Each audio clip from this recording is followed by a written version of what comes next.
Have you ever felt, well, kind of stuck with money, like you're on this treadmill, just earning and spending, but maybe not feeling truly satisfied or wondering where it all goes? So easy to see money as just numbers, isn't it? But what if it's something much deeper, much more tied to, like, your actual time here? Welcome to the deep dive. Yeah. Today, we're really getting straight to the heart of it, pulling out the core, the really transformative ideas from your money or your life, mastering financial freedom. This isn't just us reading from the book. It's a deep dive for anyone looking for a shortcut, maybe. A way to grasp how to reach financial independence and, maybe more importantly, live a life that actually feels Right. aligned with your values. Yeah, and the book, it really grabs you immediately with this core idea. Money isn't just cash or digits on a screen. It argues that money actually represents your life energy, the time, the effort, the focus you trade to earn it. And thinking about it that way, it's more than just a neat phrase. It's a fundamental shift. It can lead to a much greater sense of purpose, moving beyond just accumulating stuff. Yeah, exactly. So our mission here is to unpack that whole philosophy and then walk you through the book's really practical 9-step program. This isn't just about pinching pennies. It's designed to completely reshape your relationship with money, help you get to real financial independence, and ultimately give you the freedom to choose how you really want to live. Okay, so let's dive into that foundational idea. Money equals life energy. It sounds simple, but wow, it really flips things, doesn't it? Most of us just see dollars and cents, but the book makes you face it. That $20 purchase, maybe that's an hour of your actual life you traded. How does that hit differently than just, say, standard budgeting advice? It completely changes the game on value, totally. For most people, money feels abstract, a number, a card swipe. But when you start thinking, okay, that coffee cost me like 20 minutes of my working life, or that gadget was, wow, a whole day's worth of my energy, it makes you pause. The question shifts, it goes from, can I afford this, to something deeper. Is this really worth the irreplaceable chunk of my life I spent earning the money for it? Suddenly, every spending choice becomes a very personal check-in. Yeah, and that ties right into another huge concept from the book for me, the fulfillment curve. This part really makes you question everything. The idea that just spending more doesn't automatically mean you'll be happier. It suggests there's a point. Right, a point of diminishing returns. Exactly, where more spending might actually lead to less satisfaction. For someone always told more is better, how does this curve reshape that thinking? Well, think about that initial rush you get buying something new, that little buzz.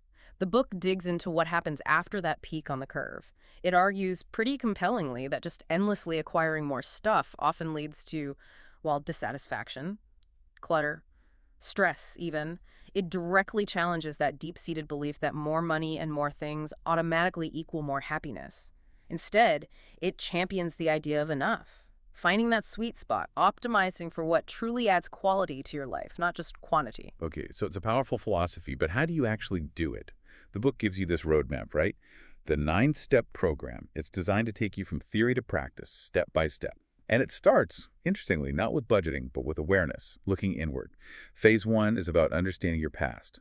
Step 1, make peace with the past. It sounds a bit therapeutic, maybe. Kind of is. You literally calculate all the money you've ever earned, total lifetime earnings.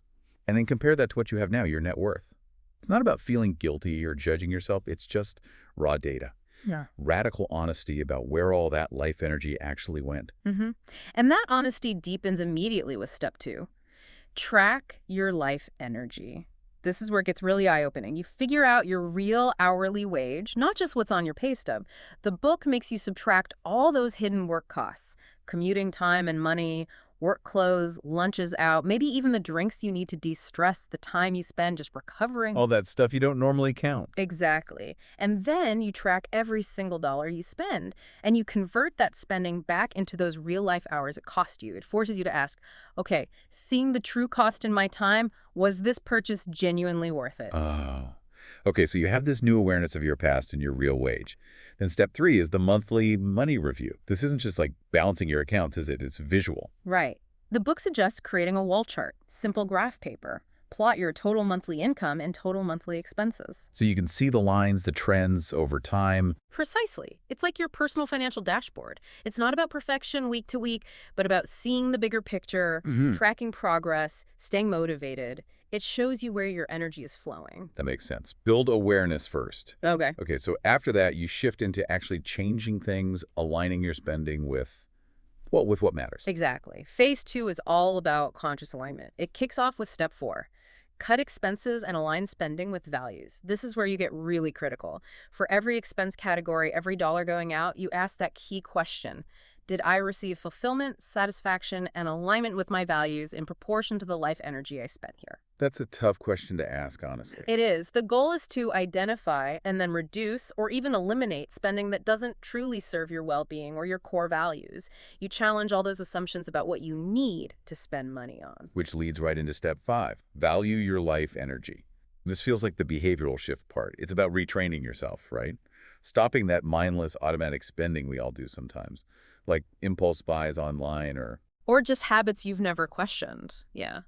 And it's also about actively seeking out low-cost or even free ways to get genuine fulfillment. It's about being super intentional with every life hour you trade, making sure you're getting maximum real value back. Not just fleeting pleasure. Right. True value. Okay. And building on that is step 6. Minimize spending while maximizing fulfillment. This sounds like the frugality step, but maybe different. It is, but it's framed differently. It's not about deprivation for its own sake. It's about optimizing for joy. The book suggests things like decluttering, getting rid of stuff that doesn't serve you, simplifying your life, embracing frugality not as a sacrifice, but as a creative way to enhance your life. Shifting focus from quantity of stuff To the quality of your experiences and your time. Yeah. Exactly. Okay, so you're cutting waste, spending consciously, but what about the income side? That comes next, right? Step 7, maximize income, which might sound counterintuitive after focusing on spending less, but there's a catch. A very important catch. It's not just about earning more at any cost. It's about increasing your income in ways that are actually aligned with your values. Critically, ways that don't just drain more of your precious life energy. Yes. It's about finding work that feels meaningful, that's efficient, that fits the life you're building, not just grinding away at something soul-crushing purely for a bigger paycheck, which kind of defeats the purpose. Right, you'd just be trading more life energy you don't want to trade. Exactly. Okay, so now we're earning better, spending smarter. What's the end game? Phase 3, achieving independence. This is where it gets really exciting. Step 8, build capital and reach your crossover point. All that money you're now not spending, you systematically invest it into income-producing assets. Things like low-cost index funds, maybe bonds, things that generate money on their own. And the crossover point. That's the magic number. That's the aha moment. It's the point where the monthly income generated by your investments becomes equal to or greater than your actual monthly expenses. Oh. Suddenly, your money is doing the work. It's covering your living costs, your life energy needs. You are no longer solely reliant on working for money. That is financial independence. That's huge. So once you hit that point, are you done? Just stop. Not quite. That leads to the final step. Step 9, manage your finances for life. Ah, so it's ongoing. It's ongoing, but the focus shifts. You still need to be mindful, vigilant, sure, but it's less about the intense accumulation and tracking, maybe. And more about living. Exactly. More about living with purpose, enjoying the freedom you've created. You continue to align your financial decisions, spending, saving, investing with your values, but from a place of security and choice. It's not really a finish line you cross. It's more like graduating to a new way of living, one where you're constantly reinforcing your freedom. That's a great way to put it, a new way of living. And it's really important here to draw the distinction the book makes between this financial independence, or FI, and what we think of as traditional retirement. Right, they're not the same thing. Not at all. FI doesn't automatically mean you stop working entirely or, move to Florida and play golf forever, unless you want to. It means you have enough income from your assets that you don't need to work for money to cover your basic needs and desired spending. The need is gone. It's about having the choice. Precisely. It's about freedom. So what does that freedom look like? What does it really mean for you listening right now? It means gaining this incredible power to choose work that actually excites you. Maybe work fewer hours, or even stop working for pay altogether. You could dive deep into hobbies, volunteer for causes you care about, spend more time with family, all without that constant financial pressure dictating your choices. It really is the freedom to design your life based on what you value, not just what pays the bills. That's the core promise. Okay, so let's try and boil down the absolute key takeaways from this deep dive. What should people really hold on to? First, money is life energy. That shift alone is huge. Treat it with respect, because it's literally parts of your life. Yeah. Second, enough is enough. Remember the fulfillment curve. More spending doesn't always equal more joy, and often it's the opposite. Aim for enough. Third, financial independence is freedom. The goal isn't just getting rich, it's gaining the freedom to live meaningfully on your terms. And fourth, clarity and awareness are power. Tracking your spending, understanding your real wage, that's what reveals what truly matters to you. Right. And finally, it all comes back to values first living. Money is just a tool. Use it consciously to build a life you genuinely love, not as some external measure of your success or worth. So maybe the question to leave everyone with is this.